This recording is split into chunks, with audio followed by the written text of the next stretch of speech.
Here are 4 common questions about sagging and bouncy floors. Are bouncy floors dangerous? Well, bouncy floors aren't the problem. In most cases, they're a symptom. It can be a warning to potential structural issues, such as wall cracks, wood rot, and even collapsed floors. So don't take it lightly. What causes bouncy floors? The main cause of these bouncy floors is excessive water under your home. Crawl space moisture can damage and weaken your floors by causing issues like mold and wood rot on the floor joists, eventually leading to uneven floors and that bouncy feeling.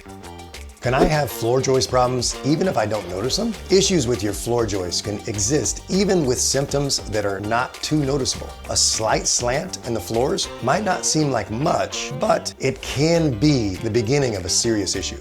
Can I fix bouncy floors myself? Working on the foundation of your home or the floor joist isn't a small task, and if not done properly, it could cause other damages. Fixing bouncy floors can seem like a DIY project, but it often requires professional help.